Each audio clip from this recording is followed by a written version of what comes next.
Bom dia, queridos, amados e abençoados irmãos do Movimento Espiritual do Jejum e Oração. Wellington Ribeiro falando com você, e antes de qualquer coisa, quero colocar você em sintonia com o Eterno. Escuta esse louvor.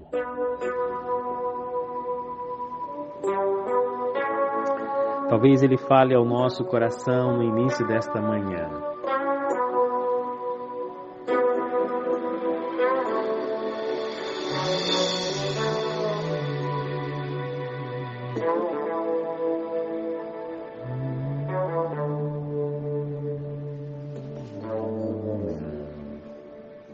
Senhor meu Deus, tenho lutado muito pra sobreviver, pois nessa vida tem barreiras pra valer. Estou aqui, escalando a montanha do angustiado eu terei que vencer. Angustiado, o meu coração se encontra na pior. Pai, me socorre, pois eu vivo aqui tão só. Preciso muito de tua paz aqui em mim. Agora eu sei que meus amigos não me podem ajudar, pois nessa vida meu tormento é singular. Só tu, Jesus, podes minha vida transformar. Realmente só o Senhor Jesus pode transformar a nossa vida. Por isso, eu quero que você e eu abramos hoje o nosso coração à influência poderosa do Espírito, para que realmente Ele faça em nós tudo o que Ele pode fazer. Hoje eu quero convidar você a mais uma vez dedicar essas horas de consagração, de reflexão. E nós vamos hoje continuar o nosso tema, o reavivamento e as suas implicações de forma prática em nossa vida. Então, prepare o seu coração, prepare os seus pedidos, prepare o seu joelho, prepare o seu telefone e vamos deixar que o Senhor hoje, mais uma vez, fale conosco.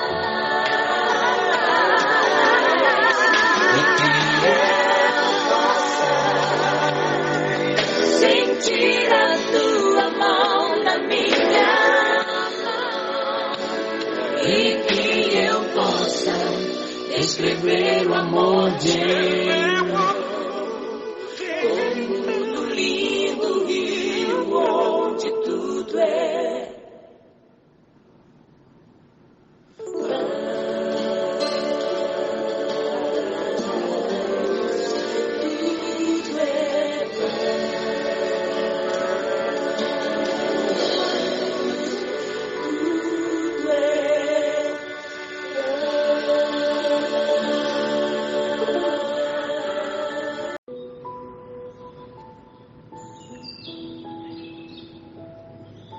Esse é o nosso primeiro momento de reflexão. Na semana passada, conversamos sobre as implicações do reavivamento no aspecto da santificação.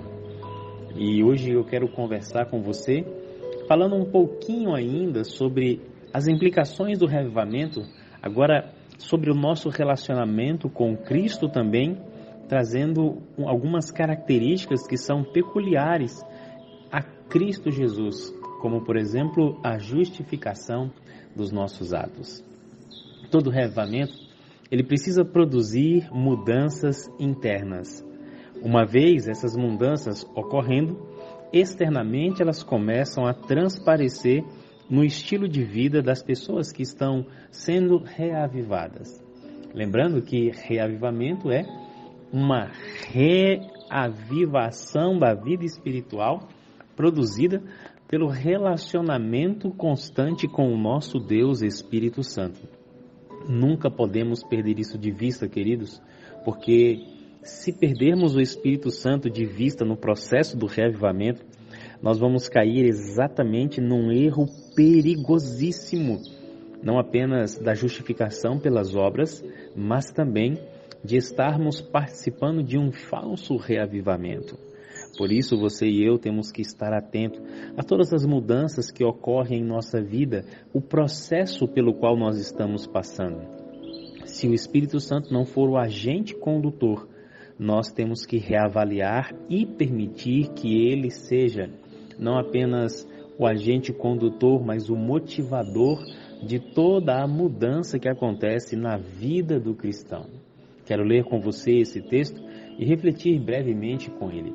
Quando Deus perdoa ao pecador, afasta o castigo que ele merece e o trata como se não tivesse pecado, recebe-o no favor divino e o justifica em virtude dos méritos da justiça de Cristo. O pecador só pode ser justificado mediante a fé no sacrifício expiatório feito pelo amado Filho de Deus, que se tornou um sacrifício pelos pecados do mundo culpado. Ninguém pode ser justificado por quaisquer obras próprias. É muito interessante esse texto e muito profundo também, e ele está em perfeita conexão com o tema do reavivamento. Por que, Wellington? Você pode perguntar. Pense comigo. Se o reavivamento é a nossa vida espiritual sendo reavivada, automaticamente essa vida espiritual vai produzir mudanças. Como nós conversamos na semana passada, a principal mudança é exatamente a santificação. Santificação é o processo pelo qual eu permito que o Espírito Santo me transforme à semelhança de Cristo. Se eu estou sendo conduzido nesse processo a atingir a semelhança com Cristo, então as minhas ações vão mudar. O meu pensamento, vamos corrigir, né? O meu pensamento vai mudar, as minhas ações vão mudar, as minhas obras vão mudar. Mas perceba, quando o processo é correto, as obras são o resultado da mudança do quê? Do pensamento. E essa mudança de pensamento é ocasionada pela atuação do Espírito. Então, as minhas obras, elas não têm justiça em si mesmas. Elas não são feitas para que eu alcance, para que eu conquiste a justiça. Não, não, não. As obras, elas nunca terão essa característica. Exatamente porque você e eu não podemos produzir nenhum tipo de justiça que seja aceitável a Deus. Você pode então pensar, mas Wellington, se as minhas obras não produzem justiça e elas nunca serão aceitáveis a Deus, então por que eu devo agir de forma correta? Você deve agir de forma correta pelo resultado do que o Espírito já está fazendo com você. E é exatamente as obras que irão transparecer com a semelhança de Cristo na nossa vida, que Cristo vai pegar estas obras e vai justificar pelas ações e pelo mérito dele do seu sacrifício expiatório. E é exatamente a beleza que existe nesse contexto, é que não é o que eu faço, mas é o que Cristo fez. Eu sempre preciso me apegar ao que ele fez. O mérito nunca é meu, o mérito nunca vai ser seu. Não é a sua obediência que produz justiça, foi a obediência de Cristo. Não é a minha obediência que me dá mérito de salvação, é a obediência de Cristo, porque ele não tem pecado. Por isso, queridos e amados irmãos, quando Deus nos perdoa, ele afasta o pecado e nos aceita pelo seu mérito, como se não tivéssemos pecado. Que coisa linda, não é? Agora eu quero convidar você a orar comigo, mas nesse momento de oração, você e eu precisamos refletir no seguinte: será que todas as minhas ações, todas elas, eu deponho a justiça dela nos méritos de Cristo, ou eu faço algumas coisas pensando que estou sendo bonzinho demais?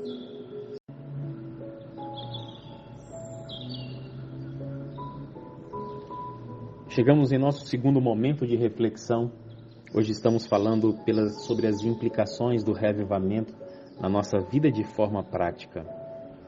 Muitos concordam que Jesus Cristo seja o Salvador do mundo, mas ao mesmo tempo se conservam afastados dele e deixam de arrepender-se de seus pecados e de aceitar Jesus como seu Salvador pessoal.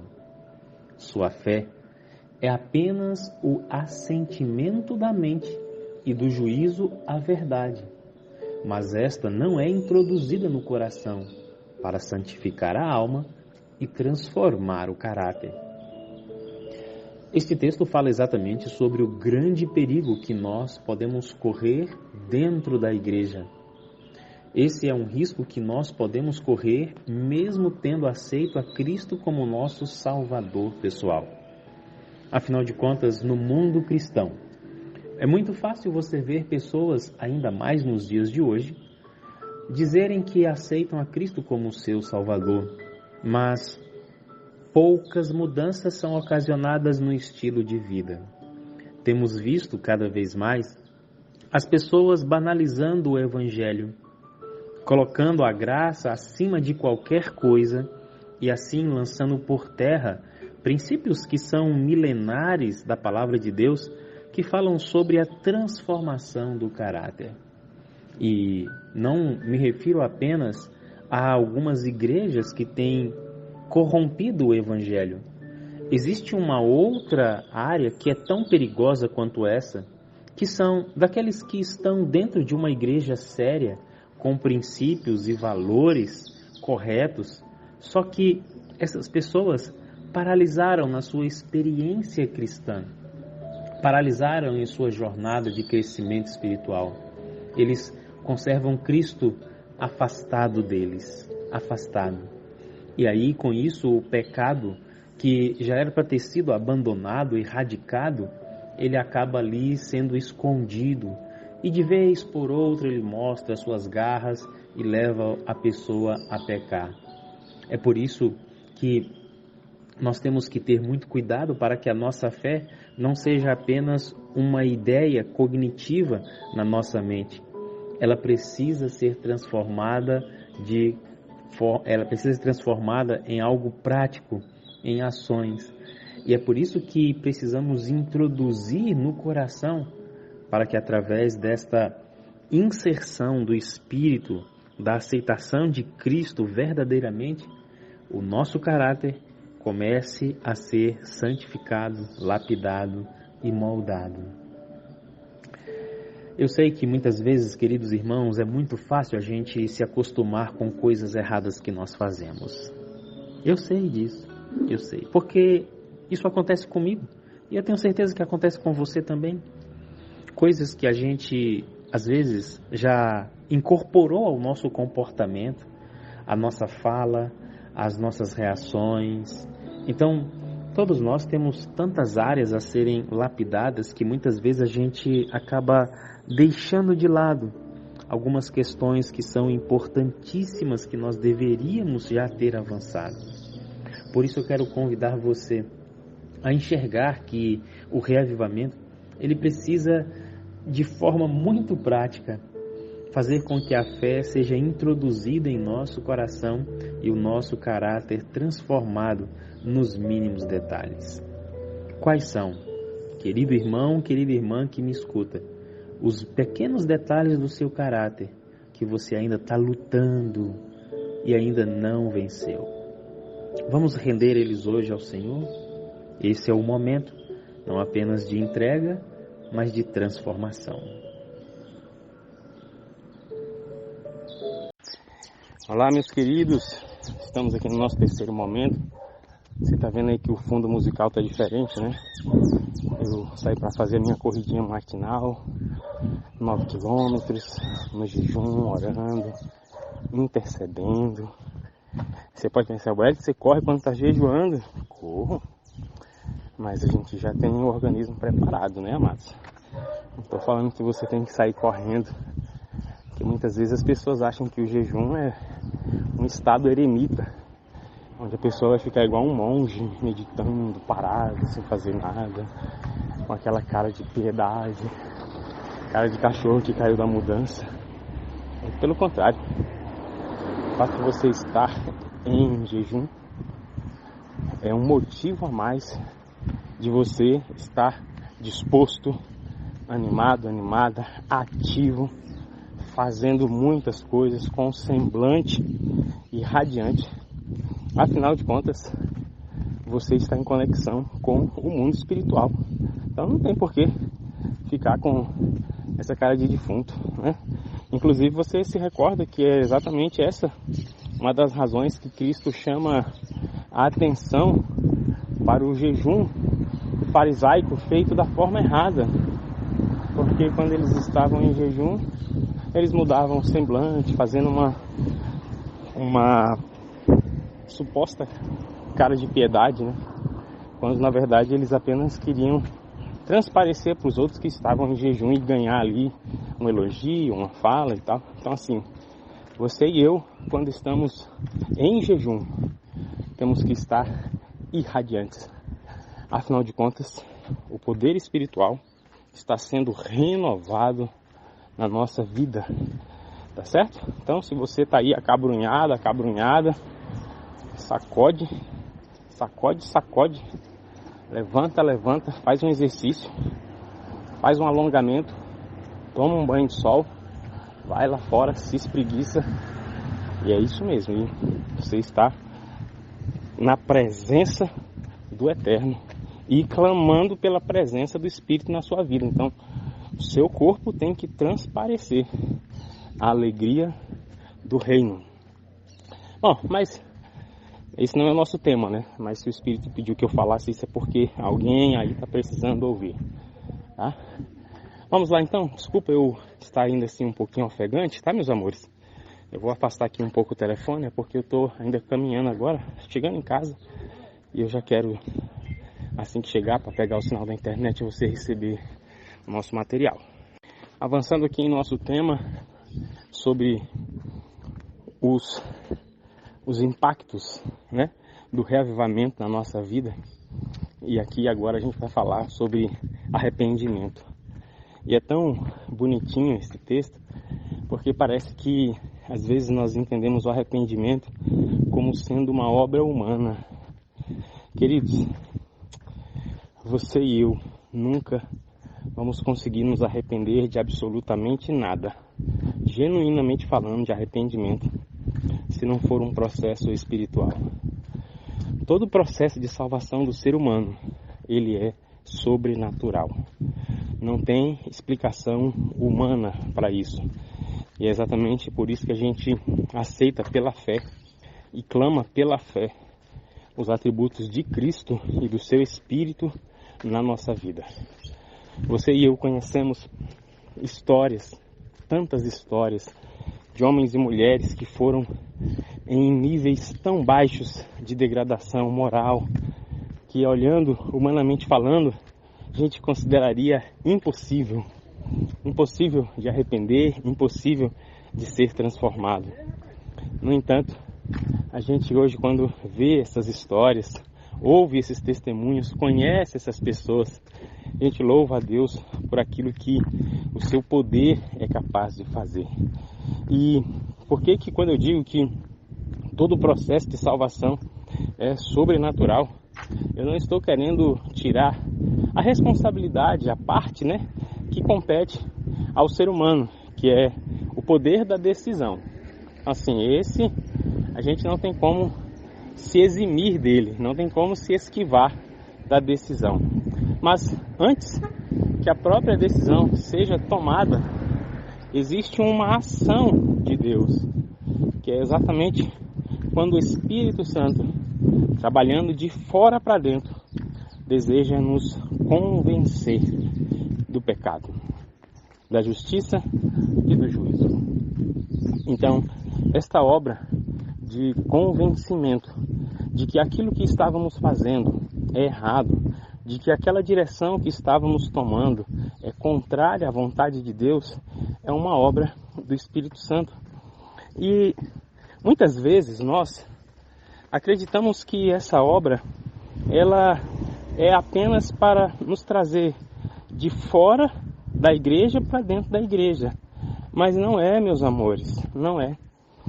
Muitas vezes nós estamos dentro da igreja e ainda temos tantos pensamentos equivocados, tantas ideias e tantos comportamentos que entristecem tanto a Deus, que a gente precisa realmente ainda ser convencidos dos nossos erros. Vou dar um exemplo para você. Quando você chega sábado de manhã na sua igreja, você fica procurando um lugar para sentar de tão cheia que ela está? É assim?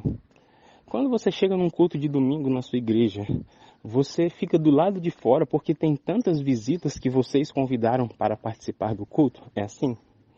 Quando a gente fala de uma vigília, de um culto jovem, do pequeno grupo, do culto de oração, a igreja ela está cheia, sempre cheia?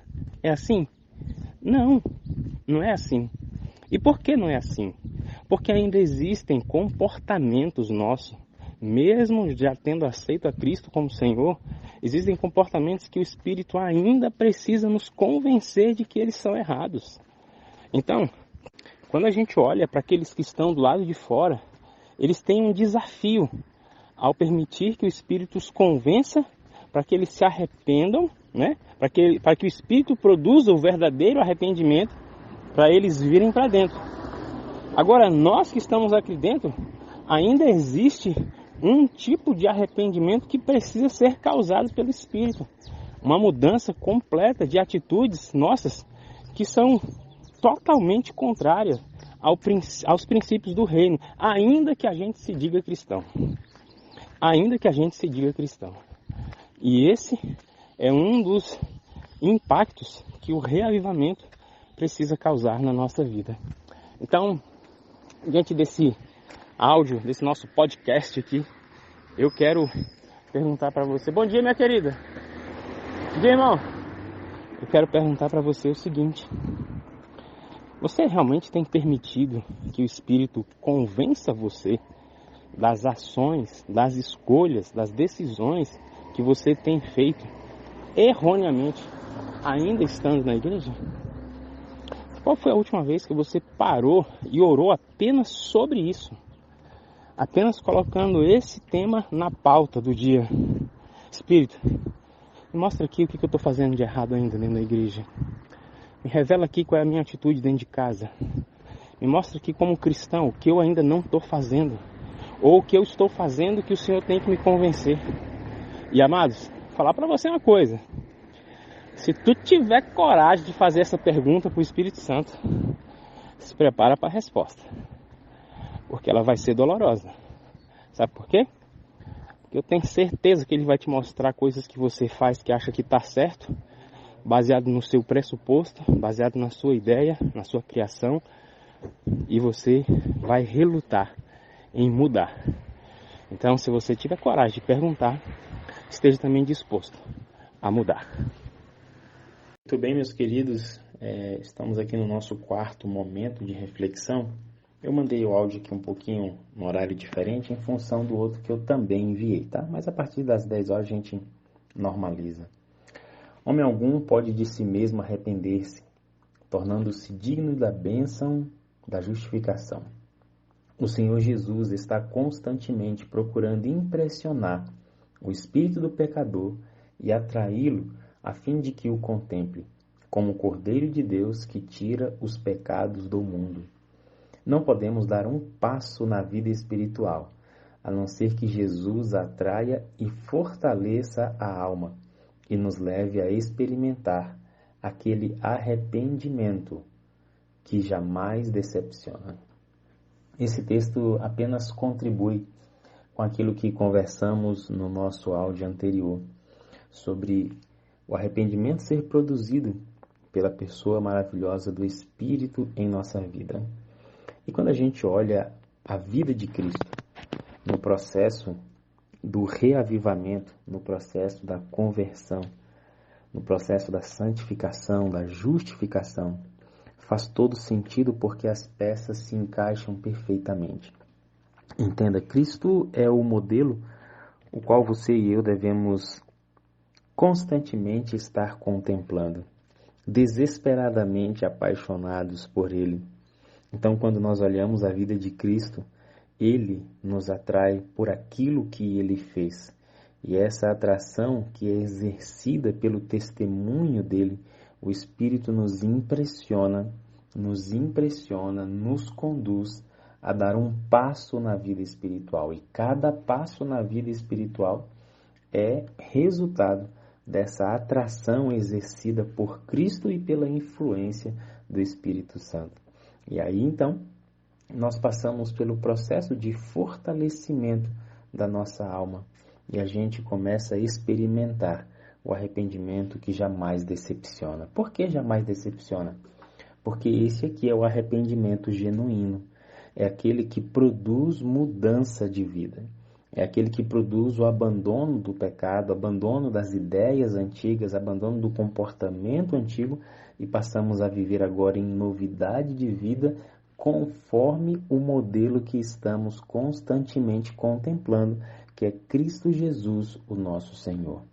Então, dentro da linha de reavivamento que deve acontecer dentro da igreja, não temos como perder de vista a pessoa maravilhosa de Cristo Jesus, a atração exercida pelo seu ministério, pela sua vida, pelo seu exemplo, e atraídos a Ele pelo poder do Espírito, somos transformados à semelhança dele.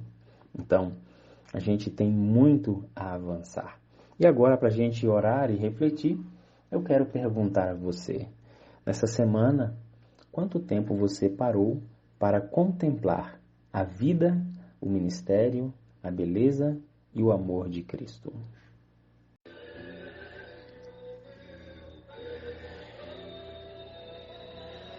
Chegamos aqui, meus queridos, no nosso quinto momento, de reflexão. Meu pai está aqui comigo escutando uns louvores antigos. Achamos na internet um canal de um irmão que ele pegou aqueles LPs de 1981 e remasterizou ele e colocou na internet. E aí a gente está escutando louvores que fizeram parte da minha infância, Quarteto Inspiração. E a gente escuta e a mente viaja longe, Como é interessante o poder da música. Eu esse ano vou fazer um jejum falando só sobre a importância da música, do louvor, da adoração, porque a gente precisa mesmo fazer com que o louvor adequado, a música correta, a letra correta, a melodia correta, faça parte da nossa vida, porque eles marcam a nossa história. Muito bem, quero ler para você esse texto. A fé que é para a salvação não é uma fé casual, não é a simples aprovação do intelecto, é a crença firmada no coração, que abraça a Cristo como Salvador pessoal, com a certeza de que Ele pode salvar perfeitamente aos que por Ele se achegam a Deus. Preste atenção agora, Essa fé leva seu possuidor a colocar em Cristo todas as suas afeições. Seu entendimento fica sobre o controle do Espírito Santo e seu caráter é moldado segundo a semelhança divina. Que coisa linda! Você percebe como Deus deixa de forma tão clara, tão transparente para a gente o processo do reavivamento, o processo da justificação, da santificação, do crescimento, do desenvolvimento espiritual. Eu, quando leio textos como esse, quando eu fico refletindo nesses temas, eu fico pensando assim, por exemplo, essa frase me impacta, O nosso entendimento precisa ficar sob o controle do Espírito Santo, porque é a única forma do nosso caráter ser moldado à semelhança de Cristo. Então eu sempre questiono a mim mesmo, quanto do meu entendimento eu já tenho rendido ao controle do Espírito. E aqui a gente vai se deparar com aquela situação de que às vezes a gente entrega e depois pega de volta. E esse talvez seja o nosso grande problema, que a gente só quer entregar aquilo que é fácil. Não queremos entregar aquilo que é um desafio, não queremos entregar aquilo que vai exigir renúncia, sacrifício da gente. Então eu sempre questiono a mim mesmo: Senhor, quanto eu já tenho colocado sob o teu controle, sobre a tua direção, sobre a tua vontade. E eu vou dizer para vocês, amados, esse é um processo doloroso, muito doloroso. Você vai chorar, você vai se decepcionar, é doloroso. Passei por uma situação dessa na segunda-feira, que foi muito, muito dolorosa para mim, muito dolorosa. Chorei muito.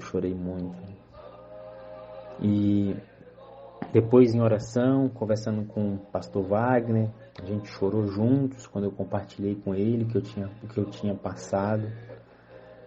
E de noite o Espírito falou comigo sobre aquilo que eu estava passando. E eu percebi assim de forma muito clara diante da voz dele que eu não tinha rendido ainda aquela área da minha vida para ele. E hoje, quando eu saí para correr, né, eu falei para ele assim: Senhor, hoje é a corrida do descarrego.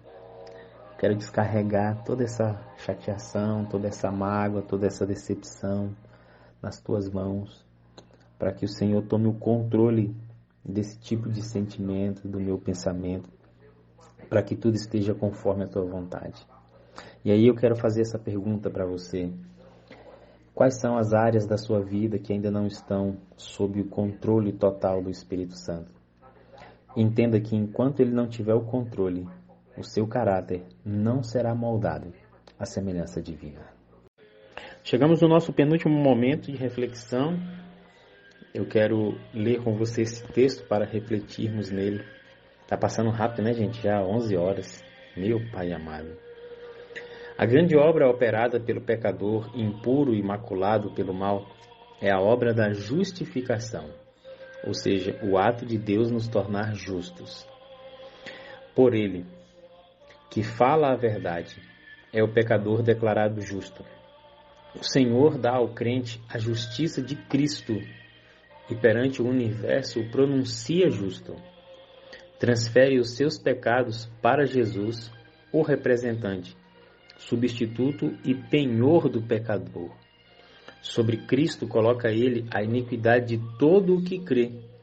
Aquele que não conheceu o pecado, o fez pecado por nós, para que nele fôssemos feitos justiça de Deus. 2 Coríntios capítulo 5, verso 21. Quão profundo e quão insondável é esse texto. A grande obra é exatamente essa, onde você e eu somos declarados justos. No entanto, vale sempre frisarmos que no processo do reavivamento, essa justiça não são as ações que nós fazemos, mas a declaração de Cristo, que nos imputa a sua justiça para que sejamos justificados pela vida, pelos méritos, pelo sacrifício e ressurreição dele. Por isso, ó queridos irmãos, a honra e a glória sempre são de quem? Do Cordeiro, por tudo que ele é, por tudo que ele fez e por tudo que ele ainda fará, porque perante o universo ainda não fomos declarados justos. Nossa justiça será plena e completa quando ele destruir de uma vez por todas todo o pecado. Eu quero convidar você, nesse momento, a celebrarmos essa declaração que o Senhor um dia fará a nosso respeito, de que nós somos justos nele. E essa celebração que eu convido você a fazer, nada mais é do que exaltar a vida e o ministério de Cristo Jesus, o nosso Senhor.